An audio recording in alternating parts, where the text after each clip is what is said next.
এই দুনিয়ার জগতে আল্লাহ তাআলার একজন মুহাক্কিক বান্দা, তার নাম ছিল খাজা কুতুবউদ্দিন বখতিয়ার কাকি রহমাতুল্লাহি আলাইহি। আমি স্টেজে অনেক আলেম ওলামাকে দেখতে পাচ্ছি ডানে বামে, সামনেও বিভিন্ন মসজিদের ইমাম সাহেব, মুয়াজ্জিন সাহেবগুলো, বিভিন্ন মাদ্রাসার মুহতামিম হাফেজ সাহেববৃন্দ বসে আছেন। কোরআন হাদিসের জ্ঞান অনেকের মধ্যে আছে আলহামদুলিল্লাহ। অবশ্যই নামটা আমরা ইতিপূর্বে শুনেছি। ওনার নাম হচ্ছে খাজা কুতুবউদ্দিন বখতিয়ার কাকি রহমাতুল্লাহি আলাইহি। এই ব্যক্তিটা মারা যাওয়ার পূর্বে, যেহেতু আজকে কবরস্থানের মাহফিল, কয়েকটা কথা একটু আমাকে বলতেই হবে। এই ব্যক্তিটি মারা যাওয়ার পূর্বে বলতেছে, ও দুনিয়ার মানুষেরা, আমি যখন এই দুনিয়া থেকে বিদায় নিব, আমি বিদায় নেওয়ার পরে আমার জানাজার নামাজ কাশীপুর কেন্দ্রীয় মসজিদের খতিব সাহেব, ইমাম সাহেব পড়াতে পারবে না। আমার জানাজার নামাজ বাইতুল মুকাররমের ইমাম সাহেব, খতিব সাহেব পড়াতে পারবে না। আমার জানাজার নামাজ পড়াতে পারবে ওই ব্যক্তি যার মধ্যে 4টা আমল থাকবে। কাশীপুরবাসী বলেন তো দেখি কয়টা আমল? সবাইকে বলতে হবে আমল কয়টা। একটু আমরা বের করে নিব কোন সে আমলগুলো, আর এই আমলগুলো কোন ব্যক্তি করেন যিনি জানাজার নামাজ পড়াতে পারেন। আরেকবার আল্লাহু আকবার বলেন। বন্ধুরা আমার, ভাইরা, ভূমিকা না দিয়ে সরাসরি আমার মূল আলোচনার মধ্যে আমি প্রবেশ করতে চাই। খাজা কুতুবউদ্দিন বখতিয়ার কাকি রহমাতুল্লাহ আলাইহি এলাকার সকল মানুষদেরকে ডেকে নিয়ে আসলেন। ডেকে নিয়ে আসার পরে বলে, 4টা আমল যার মধ্যে থাকবে তিনিই আমার জানাজার নামাজ পড়াতে পারবে। তাছাড়া খবরদার এলাকার মানুষেরা কেউ যেন আমার জানাজার নামাজ না পড়ায়। অনেক লম্বা ঘটনা, সময় সংক্ষিপ্ত থাকার কারণে আমি মূল ঘটনার একটু সামনের দিকে চাপায় নিয়ে আসি। উনি বললেন, প্রথম নম্বর, 1 নম্বর, যেই ব্যক্তি আমার জানাজার নামাজ আদায় করবে ওই লোকটা 1 দিন নয়, 2 দিন নয়। কাশীপুরবাসী বলেন তো দেখি, সন্তান, ছেলে সন্তান হলে তার উপরে নামাজ ফরজ হয় কয় বছর থেকে? সকলে বলেন 7 বছর থেকে। এরপরে যখন 10 বছর হয়ে যায়, সেই সন্তানকে নামাজের জন্য প্রহার করতে হয়, শাসন করতে হয়, বাধ্যতামূলক তাকে নামাজ পড়াতে হয়। খাজা কুতুবউদ্দিন বখতিয়ার কাকি রহমাতুল্লাহ আলাইহি বলে, যেই ব্যক্তি 1 দিনের জন্য ফরজের নামাজ, ফজরের ফরজ নামাজ, তাকবীরে উলা যেটাকে বলা হয়, মুয়াজ্জিন যখন তাকবীর দিয়ে দেয়, যখন ইমাম সাহেব আল্লাহু আকবার বলে হাত বেঁধে ফেলে, এই তাকবীরে উলা 1 দিন ছোটে নাই। 1 দিন তার নামাজ কাজা হওয়া তো দূরের কথা, তাকবীরে উলা ছোটে নাই। এমন ব্যক্তিকে আমার জানাজার নামাজ পড়াতে হবে। চিল্লায় বলা যায় নাকি একবার আল্লাহু আকবার? বলেন তো দেখি 1 নম্বরে কি ছুটবে না? ফজরের নামাজ।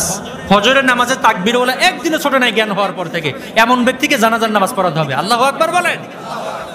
মিলাই নেবেন, গুনবেন। 1 নম্বর গেল। নাম্বার 2, 2 নম্বরে খাজা কুতুবউদ্দিন বখতিয়ার কাকি রহমাতুল্লাহ আলাইহি বলে, ও দুনিয়ার মানুষেরা, 2 নম্বরে যেই ব্যক্তি আমার জানাজার নামাজ পড়াবে, আমার জানাজার নামাজের ইমামতি করবে, এটার পূর্বে আমি একটু হাত দেখতে চাই। বলেন তো দেখি, হজ করে এসেছেন কারা কারা? একটু হাত তোলেন তো দেখি। হাজি কারা? হজ করে এসেছেন কারা? মঞ্চের সামনে যারা যারা আছেন একটু দেখি। আলহামদুলিল্লাহ, আল্লাহ তাআলা আজকের এই মাহফিলে যত হাজি এসেছে সকলকেই হাজি হিসেবে কবুল করো। সকলে বলে না আমি, হাত নামান। হজ করতে গেলে কিন্তু 5 ওয়াক্ত নামাজের সাথে আরো 1 ওয়াক্ত নামাজ পড়তে হয়। কোন ওয়াক্ত জানো বাবাজি? 5 ওয়াক্তের সাথে আরো 1 ওয়াক্ত নামাজ পড়তে হয়। সেটা কোন ওয়াক্ত? তাহাজ্জুদের নামাজ। তাহাজ্জুদের নামাজ পড়তে, তাই না হাজি সাহেবেরা? আলহামদুলিল্লাহ। খাজা কুতুবউদ্দিন বখতিয়ার কাকি রাহমাতুল্লাহ আলাইহি বলেন, 2 নম্বরে এর আমল হলো এমন ব্যক্তি যেই ব্যক্তি 5 ওয়াক্ত নামাজ পড়ার পাশাপাশি তাহাজ্জুদের নামাজ কোনোদিন সে বাদ দেয় না, কন্টিনিউ তাহাজ্জুদের নামাজ আদায় করে। এমন ব্যক্তি আমার জানাজার নামাজ আদায় করবে। কয়টা গেল? সকলে বলেন কয়টা? 2টা চলে গেল। নাম্বার 3, কাশীপুরবাসী আপনাদেরকে আমি বলতে চাই, খাজা কুতুবউদ্দিন বখতিয়ার কাকি রহমাতুল্লাহ আলাইহি বলে, নামাজের বিষয়ে যত্নবান হতে হবে। আমরা কোরআনের মধ্যে পড়েছি আল্লাহ রাব্বুল আলামিন মধ্যবর্তী নামাজের ব্যাপারে যত্নশীল হতে বলেছেন। মধ্যবর্তী নামাজ, সারাদিনের নামাজ কয় ওয়াক্ত? আপনাদের কাশীপুর এলাকায় কয় ওয়াক্ত? 5 ওয়াক্ত দেবে? আচ্ছা, এই 5 ওয়াক্তের নামাজে বলেন তো দেখি মধ্যবর্তী নামাজ কোন ওয়াক্ত? Most welcome, your appropriate answer, সঠিক বলেছেন। 5 ওয়াক্ত নামাজের মধ্যে ফজর, জোহর এই হলো 2 ওয়াক্ত, এই পাশে হচ্ছে মাগরিব আর ইশা এই হলো 2 ওয়াক্ত। মাঝখানে কোন ওয়াক্ত আছে? আসরের ওয়াক্ত। আল্লাহ তাআলা কোরআনের মধ্যে এই আসরের ওয়াক্তের ব্যাপারে একটু যত্নশীল হতে বলেছেন। খাজা কুতুবউদ্দিন বখতিয়ার কাকি রাহমাতুল্লাহ আলাইহি বলে, আমরা আজকে এখানে যত মানুষ আলোচনা শুনতে এসেছি বা আলোচনা করতে এসেছি, আমরা কিন্তু সাধারণত আসরের নামাজ পড়ি কয় রাকাত? 4 রাকাত ফরজ পড়ি। কিন্তু খাজা কুতুবউদ্দিন বলছেন, যিনি আমার জানাজার নামাজ পড়াবেন উনি এই আসরের নামাজ তো জামাতের সাথে আদায় করবেনই, সেই সাথে এই আসরের ফরজ নামাজের 4 রাকাত সুন্নাত কোনোদিন ছাড়ে নাই, এমন ব্যক্তিকে আমার জানাজার নামাজ পড়াতে হবে। আল্লাহু আকবার বলেন। এমন ব্যক্তিকে খুঁজে পাওয়া খুব কঠিন ব্যাপার না? খুবই কঠিন ব্যাপার, কারণ আসরের নামাজের সুন্নাত আমরা পড়ি না বললেই চলে, যেহেতু আল্লাহ না পড়লে গুনাহ দেয় না, আমরা পড়ে থাকি না, 4 ওয়াক্ত শুধু ফরজ পড়ি। খাজা কুতুবউদ্দিন বললেন 4 রাকাত সুন্নাত কন্টিনিউ আদায় করে এমন ব্যক্তিকে আমার জানাজার নামাজ পড়াতে হবে। কয়টা পয়েন্ট গেল জানো? আর আছে কয়টা? একটা। শেষ নাম্বার পয়েন্টের মধ্যে খাজা কুতুবউদ্দিন বখতিয়ার কাকি রহমাতুল্লাহ আলাইহি বলে, দুনিয়ার জগতে চলার সময়, ফেরার সময় বেগানা নারীর দিকে কখনো তাকাতো না, উল্টাপাল্টা মহিলাদের দিকে, মেয়ে মানুষের দিকে কখনোই চোখ তুলে তাকাতো না, চোখটাকে নিম্নগামী করে রাখতো, মাথাটা নিচু করে হাঁটতো। এমন ব্যক্তি যেন আমার জানাজার নামাজ আদায় করে। জোরে বলা যায় নাকি একবার আল্লাহু আকবার? কয়টা গেল? এই 4টা কথা বলার পরে খাজা কুতুবউদ্দিন বখতিয়ার কাকি রহমাতুল্লাহ আলাইহি কয়েকদিন পরে দুনিয়া থেকে বিদায় নিয়ে নিল, ইন্তেকাল গ্রহণ করে দিল। ওসিয়ত যেহেতু করে গিয়েছে, এলাকার সকল মানুষ বলল না না না, যেহেতু ওসিয়ত করে গিয়েছে, ওসিয়ত পূর্ণ না করা পর্যন্ত তারা জানাজার নামাজ কেউ পড়াতে পারবে না। দিল্লির সবচাইতে বড় মসজিদের সামনে লাশটাকে যখন সামনে রাখা হলো, সকল ব্যক্তিগুলো কাতারবদ্ধ হয়ে দাঁড়িয়ে গিয়েছে। এমন সময় কে পড়াবে তারা জানাজার নামাজ? ইমাম সাহেব, খতিব সাহেব তারাও দাঁড়িয়ে আছে, সামনে দাঁড়ায় বলতেছে এই 4টা আমল যার মধ্যে আছে সেই জানাজার নামাজ পড়াতে হবে। একবার মারহাবা বলেন। দেখেন আমল কাকে বলে। বড় বড় ইমাম সাহেব, খতিব সাহেব, বক্তা সাহেব, মুফাসসির সাহেব, মুহাদ্দিস সাহেব, হাজী সাহেব, সবার মাথাটা নিচের দিকে আছে। এই আমলটা তো সবাই করতে, সবার মধ্যে আমলটা থাকাটা ছোট ব্যাপার। কিন্তু কিতাবের মধ্যে আসি জোহর নামাজের পরে জানাজা হওয়ার কথা, আসর যখন গড়ায় আসে, এরপরেও যখন জানাজার নামাজ হয় না, মাগরিবের নামাজের সময় যখন কাছাকাছি চলে আসলো, ও আমার কাশীপুরবাসী, মাগরিব যখন সামনে সামনে চলে আসে, এমন সময় মাথার মধ্যে লম্বা করে রুমাল দিয়ে একজন ব্যক্তি 1 পা 2 পা করে করে সামনের দিকে চলে আসে, এসে আস্তে করে বলে আমি জানাজার নামাজ আদায় করতে চাই। চিল্লায় বলতে হবে একবার আল্লাহু আকবার। এই ব্যক্তি সামনে আসছে নামাজ পড়ানোর জন্য, এই লোকটাকে সবাই দেখার জন্য আকর্ষণ আছে না নাই?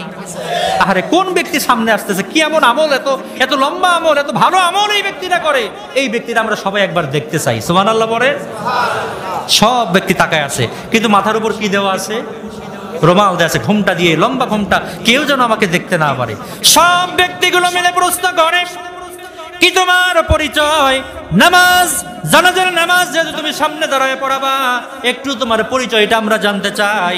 লোকটি ডেকে ডেকে বলো, ও এলাকার মানুষেরা, আমল যখন আমি করেছি দুনিয়ার কোনো মানুষকে আমি জানাই নাই, আমি নিজে আমল করেছি, আমার আমলের খবর দুনিয়ার কোনো মানুষ জানে নাই, আমার আমলের খবর জেনেছেন একজন কাশীপুরবাসী। চিল্লায় একবার বলতে হবে তিনি কে?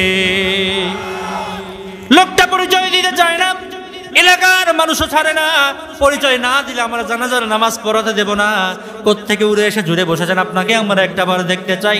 এত চমৎকার আমল আপনার মধ্যে আছে, এলাকার কোনো মানুষের মধ্যে 4টা আমল নাই, একটাবার আপনাকে আমি দেখতে চাই। এরপরে অনেকক্ষণ কড়াকড়ি করার পরে, অনেকক্ষণ বারবার বলার পরে সঙ্গে সঙ্গে চিন্তা করলো আমি আর পারলাম না, আমার পরিচয় এবার ওপেন করতে হবে, বলে দিতে হবে।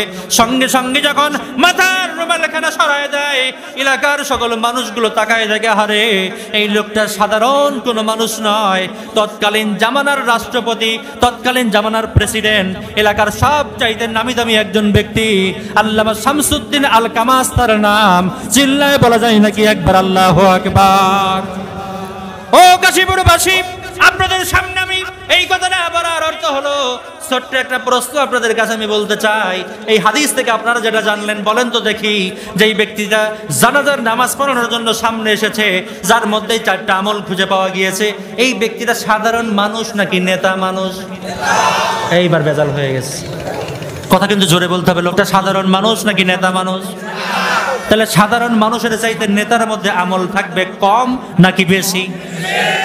নেতার মধ্যে যদি আমল কম থাকে, তাহলে ওই নেতাকে যদি যোগ্য জায়গায় পৌঁছানো হয়, তাহলে সমাজের মানুষ কি ভালো থাকতে পারে নাকি?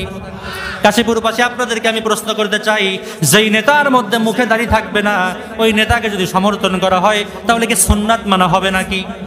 যেই নেতার মাথায় টুপি থাকবে না, ওই নেতাকে সমর্থন করলে এবারে সুন্নাত মানা হবে নাকি? যেই নেতা নামাজ পড়ে না, ওই নেতাকে যদি সামনে রাখা হয়, ওই নেতাকে যদি আসনে বসানো হয়, ওই নেতাকে নেতা হিসেবে মানলে পারে আল্লাহ এবং রাসূলের কথা মানা হবে নাকি? আল্লাহ রাব্বুল আলামিন বলেন, ও দুনিয়ার মানুষ, তোমরা যে আমলগুলো করো, যাকে তুমি সিলেক্ট করতেছো, যাকে তুমি সমর্থন করতেছো, ওই লোকটা আমলদার কিনা, ওই লোকটা ইসলাম মানে কিনা, ওই লোকটা পরিপূর্ণ মুসলমান কিনা, ওই লোকটা নামাজ পড়ে কিনা, ওই লোকটার মুখে দাড়ি আছে কিনা, মাথায় টুপি আছে কিনা, সবগুলো দেখার দায়িত্ব আছে না নাই? একটু জোরে বলেন, আছে না নাই? একটা ছোট্ট কথা আজকে বলে যাই, আপনি যখন সিল মারবেন, ভোট মারবেন, এটা হলো আপনার সবচাইতে বড় আমানত। সেই আমানতটা আপনি যেখানেই দিবেন, লোকটাকে একটু দেখে শুনে দেওয়ার দরকার আছে না নাই? আমাদেরকে এই দায়িত্ব পালন করতে হবে। বন্ধুরা, আমার ভাইরা,